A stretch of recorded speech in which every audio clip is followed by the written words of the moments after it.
श्रोते हो, आता प्रसारित करीत आहोत रोटरी क्लब नाशिक यांच्या वतीनं रोटरी आरोग्यमाला हा आमचा माहितीपूर्ण कार्यक्रम.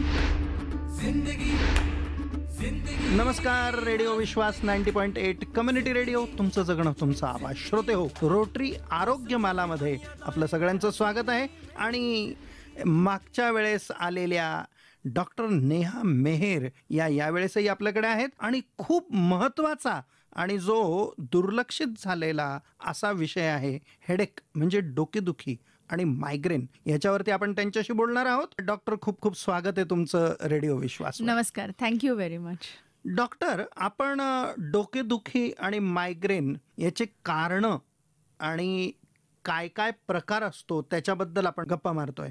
मायग्रेन ऑफ ऑरा या नावाचा पण एक प्रकार असतो. हो, करेक्ट. मायग्रेन विथ ऑरा त्याला आपण म्हणतो. हा एक डिफिकल्ट मायग्रेन असतो, ट्रीटमेंटच्या दृष्टीने पण आणि पेशंटच्या दृष्टीने पण. ऑराचे खूप प्रकार असतात. मोस्ट कॉमन जो असतो तो व्हिज्युअल किंवा रेटिनल ऑरा ज्याला म्हणतो. याच्यामध्ये डोळ्यापुढे तारे चमकल्यासारखं वाटतं, फ्लॅशेस ऑफ लाईट दिसतात, काही वेव्स दिसतात, डिस्टॉर्टेड म्हणजे असं पसरलेलं दिसतं, किंवा टनेल व्हिजन दिसते की एका ठिकाणी असं भुरकट दिसून फक्त असं एखाद्या पाईपमधून बघितल्यासारखं वाटतं. हा सगळ्यात कॉमन ऑरा झाला. याच्या व्यतिरिक्त दुसरी ऑरा म्हणजे सेन्सरी ऑरा असतो, जिथे असं काही टोचल्यासारखं फिलिंग येतं. किंवा एक असतो तो त्या ऑरामध्ये पॅरालिसिसचा अटॅक येतो आणि काही सेकंदानंतर डोकेदुखी सुरू होते. सो बेसिकली ऑरा हा डोकेदुखीच्या आधीची स्टेज असते, मायग्रेनच्या आधीची. काही सेकंद ते मिनिटं तो ऑरा राहतो आणि त्याच्यानंतर तुमचे मायग्रेनचे सिम्पटम्स सुरू होतात, जसे की हेडेक, उलटी सारखं होणं, आवाजाचा उजेडाचा त्रास होणं,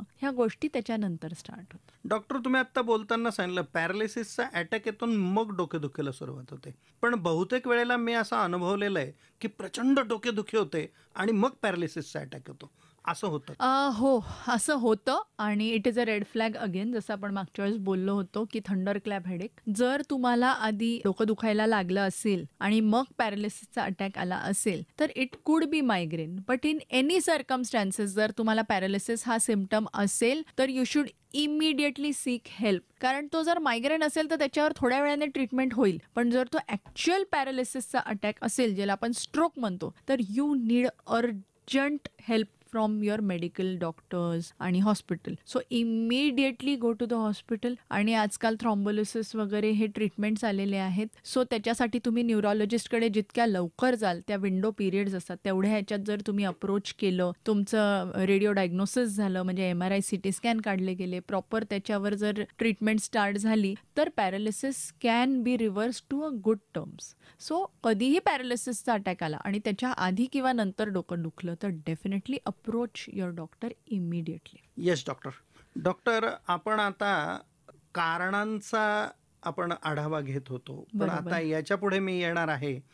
डोकेदुखी सर्वसाधारण असो किंवा कशीही असो, एक कोणता तो पॉइंट असेल की ज्या पॉइंटला मी डॉक्टरचा सल्ला घ्यायला पाहिजे? ओके, मी एकदम पॉइंटशीर सांगते ही गोष्ट. एक तर मी जे रेड फ्लॅग साईन्स सांगितले, रेड फ्लॅग हेडेक, की त्याच्यामध्ये इमिडिएटली तुम्ही डॉक्टरांकडे जायलाच पाहिजे, वेळ न घालवता. त्या व्यतिरिक्त तुम्हाला जर वर्षानुवर्ष डोकेदुखी होत असेल तर Wien should you sick help हा पॉइंट आहे.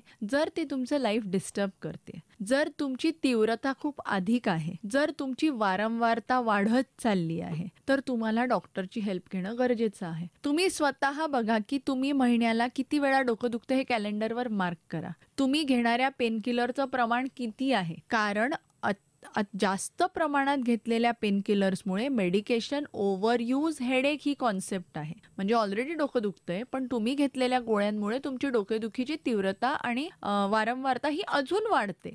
सो गोळ्या तुम्हाला मदत नाही करत आहेत, रेग्युलर पेनकिलर, त्या तुमची हेडेक वाढवता आहेत. सो त्यामुळे you should sick help at the points जिथे तुम्हाला गोळ्या प्रचंड प्रमाणात तुम्ही खाता आहात आणि तुमची लाईफ डिस्टर्ब होते किंवा फ्रिक्वेन्सी आणि इंटेन्सिटी वाढते. डॉक्टर, माझी डोकेदुखी ही मायग्रेन आहे हे मी कसं ओळखायचं?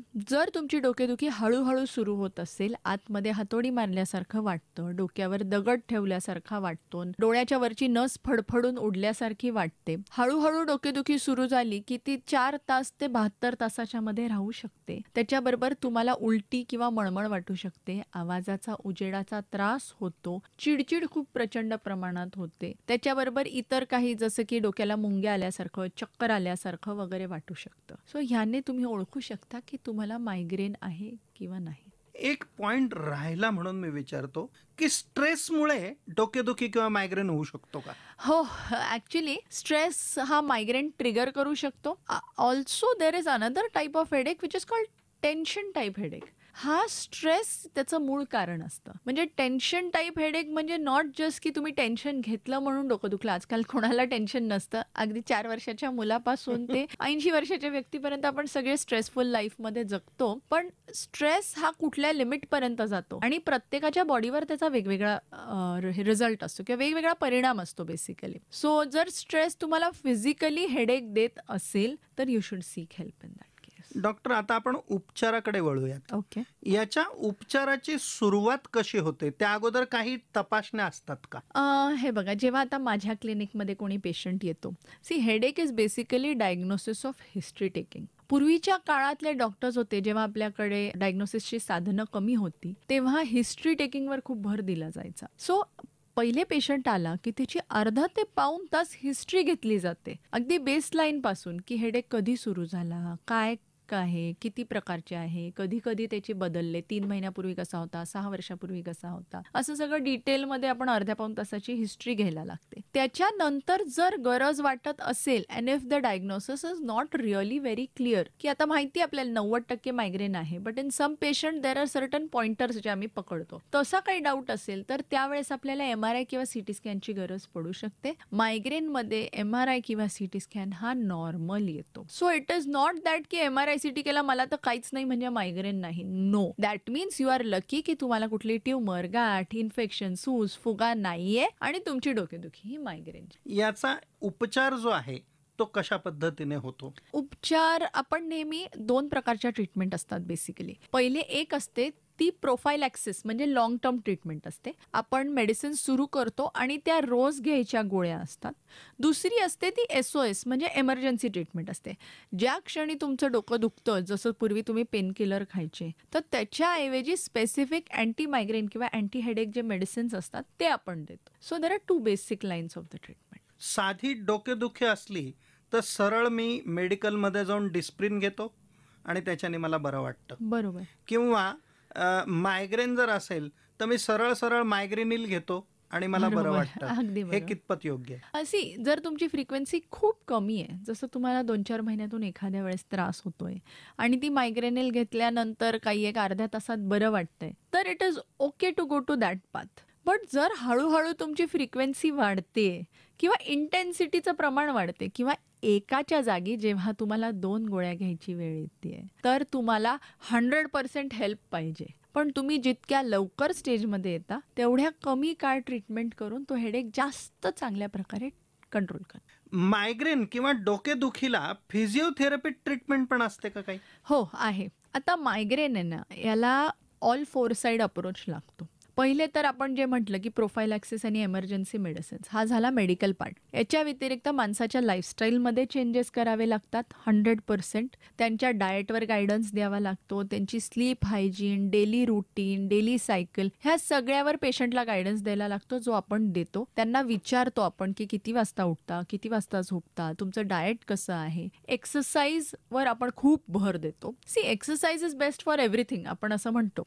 मायग्रेनसाठी लॉंग मध्ये एक्सरसाइज खूप छान काम करते आणि physiotherapy also helps in migraine. Basically मायग्रेनमध्ये बऱ्याच जणांमध्ये मानेचे स्नायू खूप ताठरतात किंवा आपल्या ज्या कपाळावरती खूप असा ताठरपणा जाणवतो, त्या सगळ्याला प्लस आपण काही स्टिम्युलेशन्स देऊ शकतो काही स्पेसिफिक नसांना. हे सगळं आपण फिजिओथेरपीने अचीव्ह करू शकतो. सो जेव्हा आपण हे सगळं कंजॉईंट ट्रीटमेंट देतो एकत्र, physiotherapy, medical management, lifestyle balance, तेव्हा ह्या सगळ्याचा इफेक्ट खूप छान होऊ शकतो. मायग्रेनच्या उपचाराला साधारणतः किती वेळ लागू शकतो? See there is no fix answer. या क्वेश्चनचं असं स्पेसिफिक काही आन्सर नाही आहे. कुठल्याही पुस्तकात रिसर्चमध्ये असं कुठेही मेन्शन केलेलं नाही आहे की मायग्रेनच्या ट्रीटमेंटला किती वेळ लागू शकतो. पण हे प्रत्येक इंडिव्हिज्युअलच्या हिस्ट्रीवर, त्याला किती वर्ष झाले त्रास होतोय, कुठल्या प्रकारचा, कुठल्या लेवलचा, आमचे काही पेन स्केल्स आहे, मायग्रेन स्केल्स आहे, त्याच्यावर आम्ही मार्किंग करतो. त्याप्रमाणे डिसाईड होतं की किती वेळ लागतो. पण minimum 8 months to maximum 3 years असा एक कालावधी असतो. लाईफस्टाईल हा आजकालच्या जगातला खूप मोठा परवलीचा शब्द झालेला आहे. बरोबर. पण खूप वेळेला नाईलाज म्हणून बाहेरचं खाणं हो किंवा लाईफस्टाईल प्रमाणे इतर गोष्टी पण कराव्या लागतात. बरोबर. अशा वेळेस आपण काय जीवनशैली वापरू शकतो? हे बघा, first you should go to bed on right time, get up on right time. आता खूप जणांची नाईट ड्युटी वगैरे असते, आय अंडरस्टँड. पण जो काळ तुम्ही झोप घेताय तेव्हा क्वालिटी ऑफ स्लीप हा खूप इम्पॉर्टंट फॅक्टर असतो. तुम्ही 4 तास झोपा का 8 तास झोपा, तुमची जर क्वालिटी ऑफ स्लीप चांगली असेल तर डेफिनेटली तुमचा मायग्रेन कंट्रोल राहतो. त्याच्या व्यतिरिक्त वेळेच्या वेळी जेवण करणं. आय नो खूप जण म्हणतात की माझं काम असे की मी मध्ये थांबून जेवू शकत नाही. I agree with that. But still जेवायला 5 मिनिटं लागतात. सो आपण छोट्या छोट्या गोष्टींसाठी वेळ काढू शकतो. तसंच जेवणाचे 5 मिनिटं काढणं गरजेचं असतं. दिवसातून 3 ते 4 वेळा जेवण करणं खूप महत्वाचं असतं. सो लाईफस्टाईलचं डेफिनेशन काय? तुम्ही किती वाजता झोपता, किती वाजता उठता, तुमचं जेवण कसं करता. मग तुम्ही ट्रॅव्हलिंग करता तेव्हा उन्हात जात असाल तर तुम्ही गॉगल लावा, टोपी घाला. गॉगल स्टाईल स्टेटमेंट असतो आजकाल इंस्टाग्रामवर सेल्फी टाकण्यासाठी, but it is protective basically for migraines. टोपी आणि स्कार्फ घाला. So this is all your lifestyle manage. आजकाल प्रिव्हेन्शन हा पण एक आवडता शब्द झालेला आहे. बरोबर बरोबर. काय प्रिकॉशन्स आपण या बाबतीत घ्यायला पाहिजे? जर तुम्हाला मायग्रेन असेल तर तुम्ही स्वतःचे ट्रिगर्स ओळखा. पहिले तुम्ही एक डायरी मेंटेन करायला सुरुवात करा की कुठल्या कारणाने डोकं दुखतं, काही खाण्यात आल्याने डोकं दुखतं का. जसं काही जणांना चीज खाल्लं आणि बाहेरचं विकतचं चायनीज ज्याच्यात MSG असतं ते खाल्लं, किंवा chocolate, excess coffee tea consumption, wine, ह्या सगळ्या गोष्टींनी फूड ट्रिगर्स देतात. सो तुम्ही ते अवॉइड करायचा प्रयत्न करा. जर इतर काही ट्रिगर असेल, उन्हात जात असाल जसं मी मगाशी म्हटलं, तर गॉगल घाला, टोपी घाला. बाकी जसं मगाशी सांगितलं तसं जेवणाच्या वेळा पाळा, झोपेच्या वेळा पाळा, एक्सरसाइज करा, शिस्तीत जीवनशैली ठेवा. तुम्हाला जर परफ्यूमने किंवा इतरने वासचा त्रास होत असेल तर ते अवॉइड करा. हा एक महत्वाची प्रिकॉशन. आता आपण लग्नात जातो जी अनअवॉइडेबल आहे आणि खूप घामाचे वास, तळकट वास, फुलांचे वास येत असतात. So at that time I would suggest की अर्ध्या पाऊण तासाने मोकळ्या हवेत जायचं, 5 ते 10 मिनिटं मोकळा श्वास घ्यायचा आणि देन कम बॅक. दिस आर फ्यू टिप्स. येस, तुम्ही आता लग्नाचा उल्लेख केला. डीजेचा त्रास खूप मोठा असतो. पण डीजेवर नाचायला सगळ्यांना आवडतं, पण मायग्रेनर्सला नको वाटतं ते. त्याचा त्रास खूप मोठा असतो. Unfortunately that is unavoidable. आपण कोणाला थांबवू शकत नाही. बट कानामध्ये कापूस घातला किंवा इयर प्लग्स लावले तर थोडासा त्याचा त्रास कमी होऊ शकतो. डॉक्टर, खूप खूप छान माहिती तुम्ही आमच्या श्रोत्यांना दिलीत. आणि मला असं वाटतं या आपल्या 3 भागांमधून आपण डोकेदुखी, मायग्रेन याची कारणं, त्याच्यावरती काय उपाययोजना करावी, डॉक्टरकडे केव्हा जावं आणि प्रिकॉशन्स काय घ्याव्या, अशा सर्वांगीण याच्यावरती आपण बोललेलो आहोत. त्याचा खूप फायदा आमच्या श्रोत्यांना होणार आहे. पण जर श्रोत्यांचे काही प्रश्न असतील तर आपण त्यांच्याकडनं प्रश्न मागवूयात आणि जर त्याच्यावरती उत्तर देऊ असं आपण केलं तर चालेल? डेफिनेटली, 100%. येस, आपण रेडिओ विश्वासवरती आलात आणि आमच्या श्रोत्यांशी खूप छान बोललात, त्याबद्दल खूप खूप धन्यवाद. थँक्यू. जाता जाता मॅडम पुन्हा एकदा श्रोत्यांपैकी जर कोणाला पेशंटला जर आपल्याकडे यायचं असेल तर ते कसं यायचं सांग? माझं हेडेक मायग्रेन क्लिनिक आहे श्रीजी बिजवळ नावाच्या बिल्डिंगमध्ये, काठेगल्ली सिग्नलला, कॅमल हाऊसच्या समोर, नाशिक पुणे हायवेवरती, द्वारकाला. आणि माझा कॉन्टॅक्ट नंबर आहे 8222-041-0417. थँक्यू. श्रोते हो, या होत्या डॉक्टर नेहा मेहर.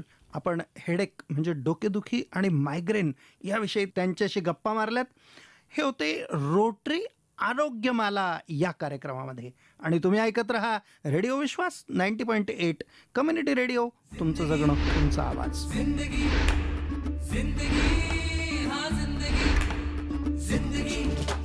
श्रोते हो, आत्ताच आपण रोटरी क्लब नाशिक यांच्या वतीनं सादर करण्यात आलेला महत्त्वपूर्ण कार्यक्रम ऐकलात, रोटरी आरोग्यमाला.